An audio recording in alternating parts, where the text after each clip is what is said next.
out there in no man's land, out there in potential, there's threat and like mortal threat, but there's also endless opportunity and riches and wealth and the possibility of attracting someone and all of that. And so, well, the dragon, you can't just be afraid of it, you just stay in your burrow the whole time. And lots of animals more or less do that, you know, especially the nocturnal ones, they just hide away. But that isn't what human beings are like, because we're not only prey animals, right? We're also predators. And then of course we're crazy, we're absolutely insane chimpanzees, right? We're crazy. And so we're always out there mucking about with things and with our, you know, fingers and our thumbs and taking the world apart and putting it back together, and we're crazily exploratory and troublemaking. And so we don't just run from dragons, we go hunt them down. And so there's a story here. There's the oldest story that mankind knows, and literally it is the oldest story that we know, is this story. And the story basically is there's a bounded space, a walled garden, a walled city, you know, and all the original cities were walled, because if they weren't, barbarians would swoop in and they'd just steal all your stuff. And so, you know, that was kind of pointless. So, you know, you wanted to have some major league walls surrounding your territory, and so that's inhabited space, and inside that is your little dominance hierarchy. And so all you primates knew exactly who was who inside that space, so you didn't have to fight with each other, and you could predict each other's behavior because you believed the same things and saw the world roughly the same way and acted the same way, and so you were sort of secure. But then the problem is that that can always be breached. There's always something outside of it that's a danger, and so that's signified by this little creature here, this dragon.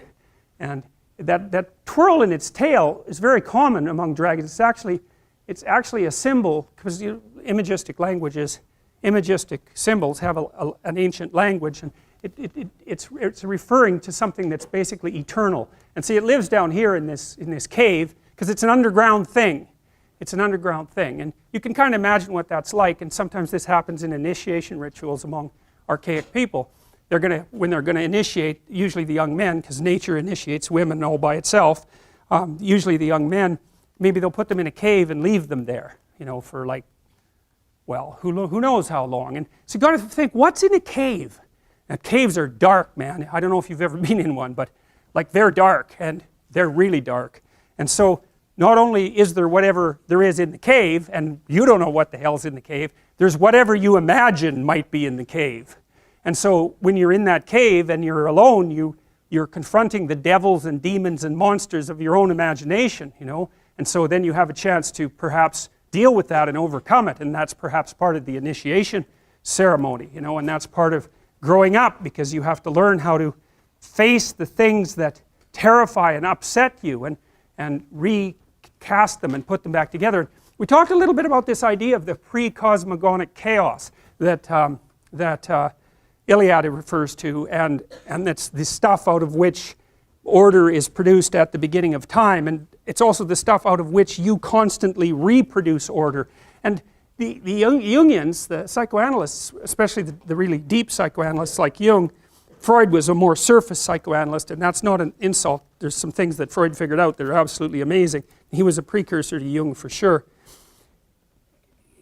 For Jung, the hero's journey was the journey inside the unconscious, and that would be perhaps in some sense that the willingness to face everything terrible that's happened to you, and to think it through and to articulate it, and to come to grips perhaps with your own capacity for malevolence. That was a really important part of Jungian ideas, that the first step towards individuation, which is the manifestation of your full self, let's say, was the discovery of your shadow. And your shadow is the part of you that will do terrible things under the right circumstances, and maybe even without that much provocation. And you know, and it's a terrifying part of you to come into contact with, because it's sort of the way that you're specifically attached to the archetype of evil. That's a good way of thinking about it. And you know, modern people, they don't really think much about the idea of good and evil, but that's because most of them are so damn naive, you can just barely even comprehend it. You know, if you read any history, if you really read it, like, and you don't come away with the idea that evil exists, it's like you're just reading the wrong kind of history, you know. It's just unbelievable what people can do to each other. And we're so imaginative, you know. And one of the things I figured out about people, the reason that we have the knowledge of good and evil, let's say, is that because we're self-conscious and we know about ourselves, we know about our own vulnerability, right? You know what hurts you. You really know what hurts you, way more than an animal knows. And so, and you're also creative, and so once you know what hurts you, man, you can really hurt someone else. And you can do it in such a creative way. You can draw it out. You can make it excruciating. You can take people apart physically and psychologically. And you can keep them, say, even right on the edge of death, so that you can keep doing that endlessly. And, you know, that happens. Hell of a lot more than you think it happens. It happens a lot.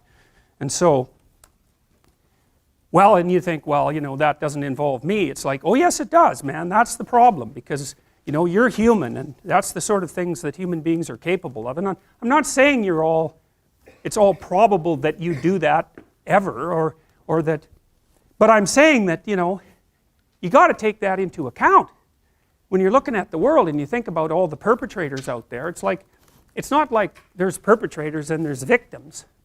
That isn't how it works. It doesn't work that way at all. And so the horrors of humanity, as well as the noble elements of humanity, are all elements of your central being.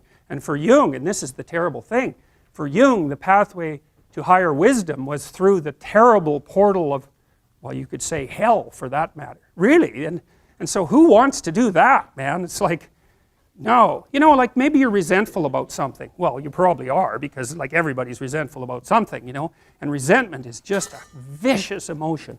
It's really useful. It's really useful, because if you're resentful about something, it either means that you should grow the hell up and accept the responsibility and quit sniveling around and whining, or it means that someone actually is oppressing you and pushing on you too hard and bullying you and demeaning you, and you have something to say or do that you're not saying or doing. And no wonder you're not saying or doing it, because, you know, it can be really dangerous to say things or do them to free yourself from being oppressed. You can get in a lot of trouble in the short term for doing it, so it's easier just to not say anything, sort of day after day.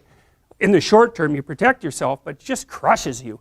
And then the resentment comes up, and resentment, man, that can just get so out of hand, you know. It starts with resentment, and then it goes to the desire for revenge, you know, because you'll play nasty little tricks on the person that's oppressing you. At any chance you'll talk about them behind their back, and if they want you to do something, you'll do it badly, or you'll do it grudgingly, or you'll do a half-rate job, and you'll set up little traps, and, you know, so it puts you in a poisonous space. And then if you really start to dwell on that, say, in your basement for 3 or 4 years about just exactly how terrible the world is, and how that's focused on you, and how everyone's rejected you, and how you get to this point where you're thinking that, you know, existence itself is a kind of poisonous endeavor, and that the best thing for you to do is go out there and do as much, you know, create as much mayhem as you possibly can. And if you really get to a dark place, you think, I'm going to create as much mayhem as I possibly can by targeting the most innocent thing I can possibly imagine. And so that's a bad road, man. There's dark things down there, but you can go there, and people do, and they go through the hole of resentment. And so resentment can tell you you've got something to say. You bloody well better say it. You gotta free yourself from what's oppressing you. You have to stand up for that, because otherwise you become oppressed, and then once you're oppressed, that's just not so good. And so, like in your marriage and your relationships, you got to tell people what you're thinking. You don't have to assume you're right. That's a whole different story, because you're not, because you're, you know, ignorant and you're biased, and, you know, so you're not right, but you can stumble towards the expression of yourself, and then you can listen to the other person and hope that they tell you some way that you're stupid that's useful, so you can be a little less stupid in the future, because wouldn't that be good? And so, you know, you go after the unknown. You don't protect what you know. You already know what you know. You go after what you don't know. That's why you have to talk to people you don't agree with. That's why you have to talk to your enemies, because they're going to tell you things you don't know. You could even listen to them. It's possible they know a thing or two you don't know. But people don't like that, you know. They just talk to people who think the same way, and then they just stay stupid. And so that's not good, because if you're not wise, the world will wallop you. It'll flatten you, and far more than it has to. And then you'll be bitter and resentful, and you'll be part of that force that wallops instead of the force that fights against that. So, well, so you go after the dragon, and that's what this guy is doing. He's going after the dragon. It's threatening the society, because it always does. Chaos, what's outside of order, always threatens order. Always. Always. And so you have to step forward, you know, in this manner, voluntarily, and go after that when it's still manageable, right? And that's the case in your own life too. So, you know, if you've had a proclivity to be bullied in the past, you know, and you want to get out of that, what you have to do is you have to make yourself awake to the what would you say, to the initial stages of that sort of bullying emerging in your life again, that sort of domination, and you have to step forward against it when it's still in its developing stages, because maybe you can just not have it happen. That would be better. And so you have to be ready to speak what you have to say more or less on a moment's notice. You can't be impulsive about it. You know, like if you and I are talking and you make a mistake or I make a mistake, even if it bothers one or the other of us, we should just write it off, because it's like one encounter. What the hell? You know, maybe we had a bad night's sleep or something, you know. So you got to be a little forgiving. But if it happens twice, then, you know, you should be a little awake. And you should remember both times. And then if it happens a third time, it's like that's when you act. And you say, look, we talked and this happened, and I thought, yeah, whatever. But then you did it again. And then you just did it again. Well, then the person is basically like, what are they going to do? You know, no, well, maybe they might argue with you, but you kind of got them. And generally, if you just point that out to people, just like that, just that you noticed and are willing to say something about it, they'll back the hell off. They'll often apologize. And sometimes you even make them a little more conscious, which is like, hey, that's not such a bad idea. And that's what all this means. And so this chaos idea, so for Jung it was the unconscious, right? It was the contents of your unconscious. And so that might be the unknown past, the threatening past that you have never dealt with. Might be the threatening future. It might be the threatening present.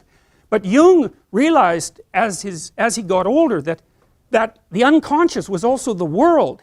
And you think, and so the chaos is not only your unconscious mind, which meets the unknown, but it's actually the unknown itself mingled together. And you think, what the hell does that that's why the dragon is a land creature and an air creature. It's matter and spirit at the same time. And this sort of gets us into constructivism. Because the constructivists think that basically what happens is that you encounter those elements of the world that don't fit into your theory, and out of those new elements you make the world through your perceptions, and you make yourself by incorporating the information and transforming yourself.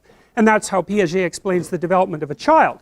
The child starts out with some reflexes, basic reflexes, and manifesting the reflexes produces results in the world, and then the child has to reorganize its perceptions to take into account the transformations, and so then it gets a little more sophisticated, and then it can do a few more things, and then it can manifest more changes in the world, and then it tracks them and modifies its perceptions and actions to account for them, and it just keeps doing that. And that's how the child boots itself up, like a computer does.